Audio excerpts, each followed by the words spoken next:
Le silence des ombres. La petite ville de Saint-Véran, nichée au creux des montagnes françaises, était connue pour son calme presque irréel. Un village où le temps semblait suspendu, où les portes grinçaient sous le poids des siècles et où les murmures du vent ressemblaient parfois à des voix. Lorsque Camille Arnaud, journaliste spécialisée dans les phénomènes inexpliqués, arriva sur place, elle ne savait pas encore qu'elle était sur le point de vivre la plus terrifiante enquête de sa carrière. Tout avait commencé par une lettre anonyme. Si vous cherchez la vérité sur le silence de Saint-Véran, venez avant qu'il ne soit trop tard. Intriguée, elle se rendit dans ce village isolé. Dès son arrivée, une étrange sensation d'oppression s'abattit sur elle. Les habitants semblaient distants, leurs visages marqués par une angoisse silencieuse. Personne ne voulait parler du sujet qui l'avait mené ici. Tout le monde fuyait ces questions, baissant les yeux, refermant leurs portes dès qu'elles s'approchaient trop. Un seul homme accepta de lui parler. Henri de Lorme, un vieil aubergiste dont le regard hanté trahissait un lourd secret. « Vous êtes venu pour les voix, n'est-ce pas ?» Camille frissonna. « Que savez-vous » ? « Il y a longtemps, Saint-Véran était un village comme les autres, jusqu'à ce que les ombres viennent. Il raconta qu'un soir, il y a une trentaine d'années, un silence absolu s'était abattu sur le village. Plus un bruit, plus un chant d'oiseaux, plus un souffle de vent. Puis, des murmures étaient apparus. Des voix désincarnées résonnaient dans les maisons, appelant les habitants par leur nom. Ceux qui tentèrent de fuir disparaissaient sans laisser de traces. Camille, sceptique mais fascinée, décida d'enquêter davantage. Elle passa la nuit dans une maison abandonnée, en périphérie du village, un lieu dont on disait qu'il appartenait à la première famille qui avait disparu.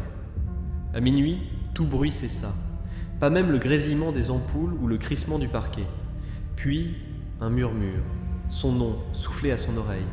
Elle se retourna brusquement. Rien. Les ombres dansaient sur les murs, prenant des formes impossibles. Une voix plus distincte s'éleva alors, un chuchotement froid et glacial. « Tu n'aurais pas dû venir. » Un frisson d'horreur la parcourut. Elle attrapa son dictaphone et l'alluma, mais seuls des parasites en sortirent. Elle tenta de s'échapper, mais la porte refusa de s'ouvrir.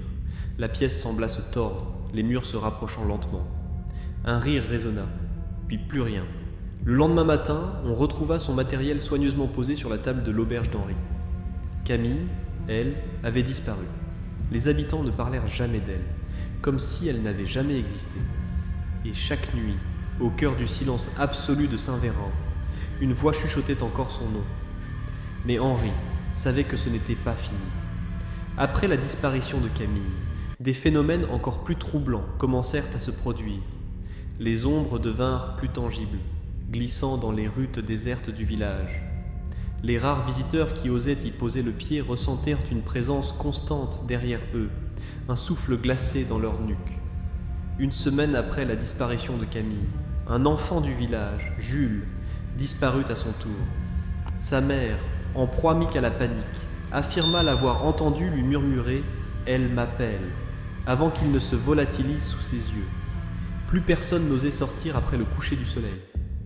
Henri, rongé par la culpabilité, décida d'explorer la maison où Camille avait disparu.